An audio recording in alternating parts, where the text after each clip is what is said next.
ये साबित करेंगे आज, ताकि आपको पता चल जाए कि हाँ, जीएसटी को आसान बनाया जा सकता है। तो आज हम शुरू करेंगे जीएसटी के सेक्शन 2, जीएसटी एक्ट के सेक्शन 2 सब सेक्शन 1 से एक्शनेबल क्लेम।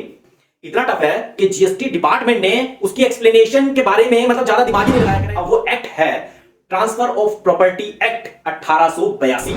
इसका दूसरा मीनिंग बताऊंगा ना तो आपके होश उड़ जाएंगे। आपको यानी तो बहुत आसान है। स्वागत है दोस्तों, मैं नरेश कुमार, आप देख रहे हैं अकाउंटेक्स गुरु, देश का चैनल, आपका अपना यूट्यूब चैनल, जहां बात करते हैं कंपनीज के अकाउंट्स एंड टैक्सेशन कार्यप्रणाली सिस्टम के बारे में बड़ी आसान भाषा में। तो चलिए शुरू करते हैं।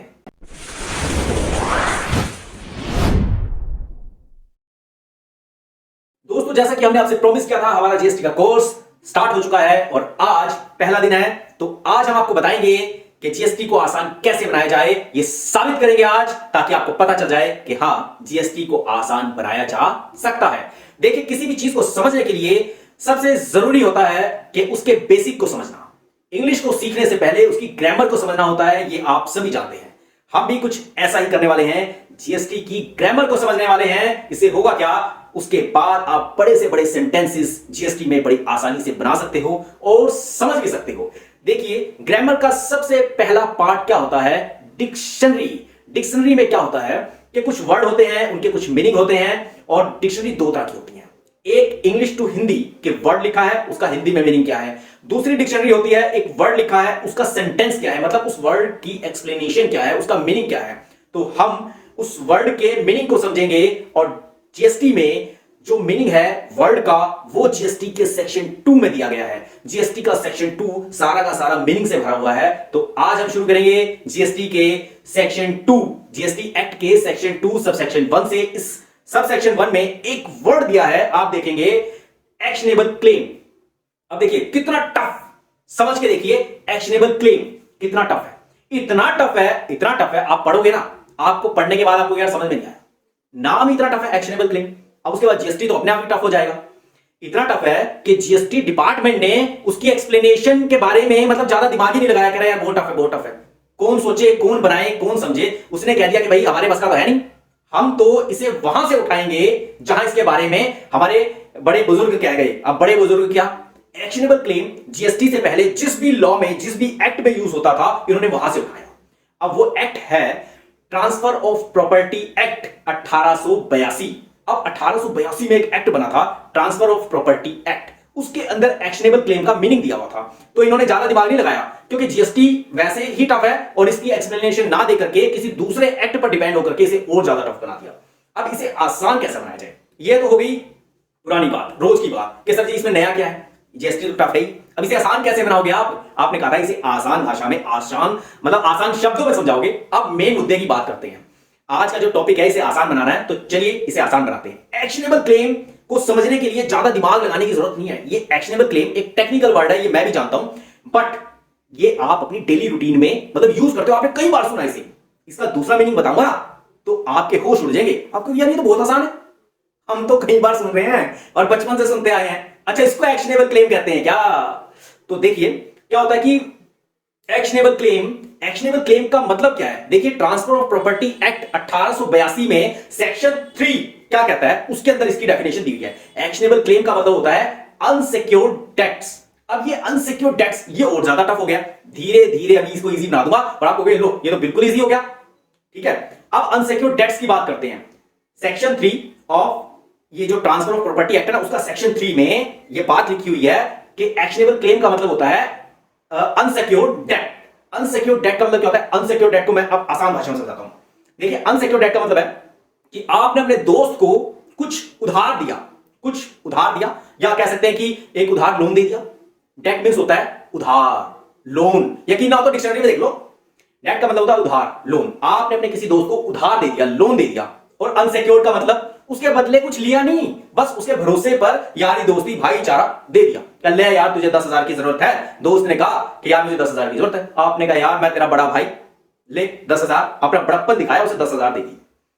और अनसिक्योर्ड इसलिए कहा गया है क्योंकि उसके बदले में आपने कुछ गिरवी नहीं रखा ना, कोई चीज नहीं रखी, बस ऐसे दे दिया। भाई बचपन का प्यार दे दिया उसे।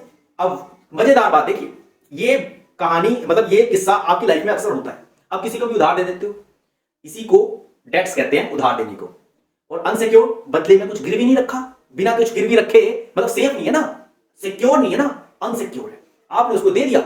और उसके बाद जब आपको जरूरत हुई, आपने कहा भाई वो जो मैंने आपको 10,000 दिए थे यार, वो दे देते, मुझे कुछ काम था।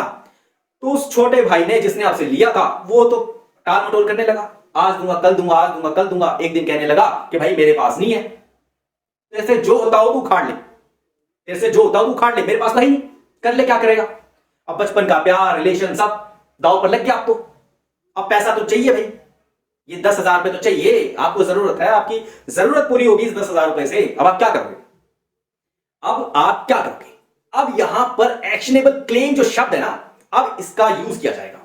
अब आप क्या करोगे? आप कोर्ट में जाओगे, कोर्ट में केस करोगे, जज साहब के सामने जाओगे, जज साहब इसने मेरे पैसे लिए थे और मुझे मेरे पैसे दिलवा दो, इसने मेरे पैसे लिए थे और अब पैसे देने से मना कर रहा है, मेरे पैसे दिलवाओ। तो जज साहब कहेंगे भाई ठीक है, जज साहब कहेंगे कि तू इससे क्लेम करना चाहता है अपने 10,000 रुपए। देखो क्लेम वर्ड आ गया, क्लेम कहा ना, एक्शनेबल क्लेम। तो आपने कहा कि जज साहब मैं इससे ना 10,000 रुपए क्लेम करना चाहता हूं क्योंकि मैंने इसको 10,000 दिए थे, ये टाल मटोल कर रहा है, मेरे पैसे नहीं दे रहा, कह रहा है जो उखाड़ना उखाड़ ले, मेरे 10,000 रुपए दिलवा दो जज साहब, मैं गरीब आदमी हूं। जज साहब ने कहा कि तेरे 10,000 रुपए दिलवा देंगे, तू टेंशन ना ले, तूने इसके खिलाफ एक्शन लिया है, तेरा एक्शन एक्सेप्ट करता हूं मैं। जज साहब बोले तेरा एक्शन मैं एक्सेप्ट करता हूं अपनी कोर्ट के अंदर, भेज इसे नोटिस, इसे नोटिस भेज। लेकिन उससे पहले तू मुझे ये बता, तू मुझे पहले ये बता कि तूने इसको 10,000 रुपए दिए थे? हाँ जी दिए थे। उसके बदले कुछ गिरवी रखा था?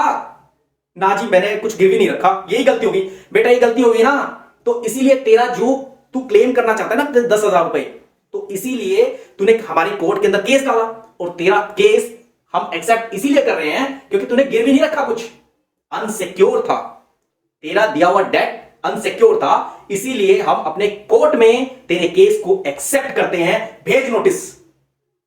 इसी को कहते हैं एक्शनेबल क्लेम, कि गिरवी ना रखा हो कुछ और कोर्ट में हो जाए एक्सेप्ट। कोर्ट उन्हीं केसेस को एक्सेप्ट करती है जिनके एवज में, मतलब कि आपने कुछ गिरवी नहीं रखा, 10,000 दिए, 20,000 दिए, आपने बदले में गिरवी कुछ नहीं रखा, ऐसे केसेस एक्सेप्ट हो जाते हैं। और जब ऐसे केसेस एक्सेप्ट होते हैं ना कोर्ट में और कोर्ट के थ्रू नोटिस जाता है, तो ऐसे केसेस को ही एक्शनेबल क्लेम कहते हैं। फिर जज साहब ने कहा बेटा ये तेरा केस एक्सेप्ट हो गया क्योंकि तूने गिरवी नहीं रखा, तेरा अनसिक्योर पैसा था ये, जिसकी कोई सिक्योरिटी नहीं थी और तूने गिरवी नहीं रखा, तेरा केस एक्सेप्ट इसीलिए हुआ है।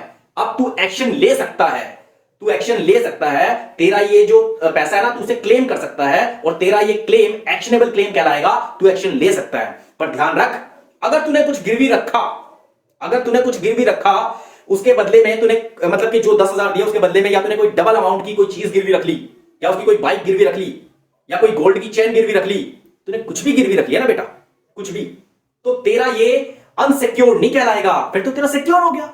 तू तो जब मर्जी जाओ उसको बेच, तेरे को कोर्ट में आने की जरूरत क्या है, तेरे को एक्शन लेने की जरूरत क्या है कोर्ट के थ्रू, तू तो बेच दे उस चीज को, तेरे पास तो वैसे ही डबल रेट की चीज पड़ी हुई है, तेरे को जरूरत नहीं है कोर्ट के थ्रू नोटिस भेजने की, तेरा केस नहीं होता एक्सेप्ट, तेरे पास जो गिरवी रखा उसको भेज दे। फिर जज साहब ये बोलते, लेकिन जज साहब ने कहा तूने कुछ गिरवी नहीं रखा, अनसिक्योर डेट है, मतलब अनसिक्योर लोन है, तो इस अनसिक्योर डेट को ही एक्शनेबल क्लेम कहा जाता है और कोर्ट में बड़ी आसानी से एक्सेप्ट हो जाता है, इसीलिए कहते हैं इसे एक्शनेबल क्लेम। मुझे लगता है बड़ी आसान शब्दों में मैंने समझाया, एक स्टोरी की तरह समझाया और आपको ये बात समझ में आ गई। अब आप सोच रहे होंगे सर ये तो आम बात है, जीएसटी में कैसे अप्लाई होगा, ये जीएसटी में क्या रूल है इसका। देखिए अभी तो हम डिक्शनरी के उस पार्ट पर काम कर रहे हैं जो आपको मतलब कि एक मीनिंग, मतलब एक वर्ड का मीनिंग समझाए। अभी तो हम वर्ड के मीनिंग सीख रहे हैं, जब हमें डिक्शनरी के ये पार्ट सारे क्लियर हो जाएंगे, सारे वर्ड्स क्लियर हो जाएंगे, इनकी डेफिनेशन पता लग जाएंगी, तो जब हम इनके थ्रू सेंटेंस बनाएंगे, जब सेंटेंस बनाएंगे तो हमें पूरा जीएसटी इन सेंटेंस की माला में ना, ये पूरा जीएसटी, मतलब ये जो अभी वर्ड है ना, वर्ड, ये वर्ड इनके जो मीनिंग बता रहा हूं, ये मोतियों की तरह है, एक एक मोती माला धागे में पिरोते रहेंगे और जैसे जैसे ये मोती से माला बनती जाएगी तो वो देखने में भी सुंदर लगेगी और बड़ी आसान लगेगी। ये लोग माला बनाना इतना आसान है, मोतियों से माला बना दी, क्योंकि आपको एक एक मोती डालना बताया गया। रंग बिरंगे मोती हैं, कोई लाल, हरा, पीला, नीला, जीएसटी में भी रंग बिरंगे वर्ड हैं, एक एक वर्ड पिरोते जाएंगे धागे में और माला बनती जाएगी, देखते देखते जीएसटी की काफी बड़ी माला बन जाएगी। जीएसटी सारा का सारा सॉल्व, बड़े से बड़े सेंटेंस आप खुद बनाओगे।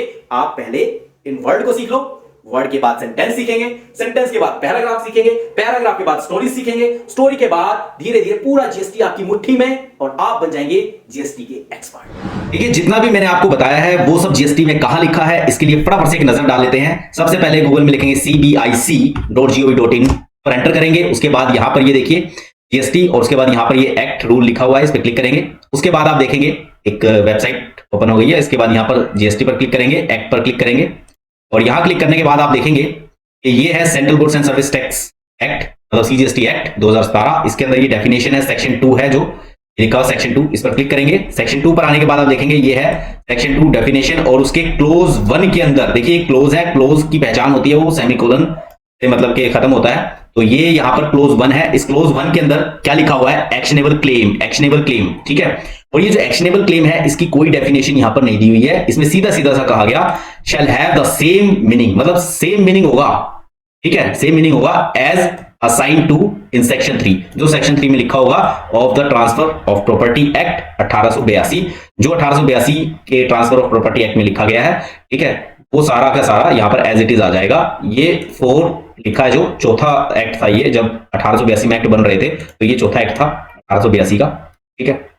तो चलिए अब फटाफट से मैं क्या करता हूं, यहां पर ये जो लिखा हुआ है the transfer of property act 1882, ठीक है, इसको कॉपी किया मैंने और यहां पर आकर के यहां पर पेस्ट कर दिया और एंटर किया।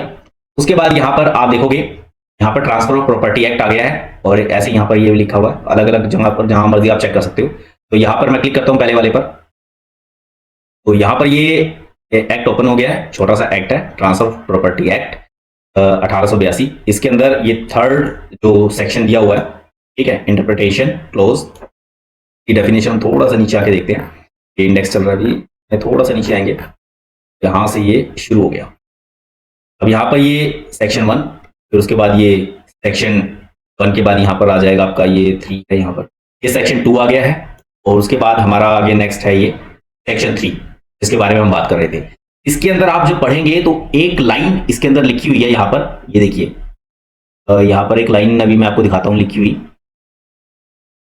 ये रही, एक्शनेबल क्लेम। एक्शनेबल क्लेम का मतलब यहां बताया गया है, मींस का मतलब है जो इसमें लिखा है वही है, उसके अलावा कुछ नहीं है, ठीक है। Means a claim to any debt, कोई भी डेट हो, कोई भी debt other than debt secured, secured debt के अलावा कोई भी डेट चलेगा। तो सिक्योर्ड के अलावा दूसरा तो अनसिक्योर्ड होता है, सिंपल। और बाय मॉर्गेज, मतलब मॉर्गेज मींस गिरवी, ठीक है। यहां पर लिखा हुआ है other than debt secured by mortgage, जो मॉर्गेज से सिक्योर होता हो, मतलब गिरवी रखकर कुछ भी सिक्योर डेट हो, ठीक है। इसमें वही लिखा है कि क्लेम टू एनी डेट, कोई भी डेट अदर देन क्या, debt secured by mortgage, mortgage के अलावा, other than debt secured by mortgage, mortgage के अलावा कोई भी डेट, मतलब अनसिक्योर्ड डेट बचा फिर तो इसीलिए मैंने आपको पूरी स्टोरी जो सुनाई वो मतलब कि इसमें अनसिक्योर्ड वर्ड नहीं लिखा, लेकिन इसका जो मतलब है वो अनसिक्योर्ड, ठीक है।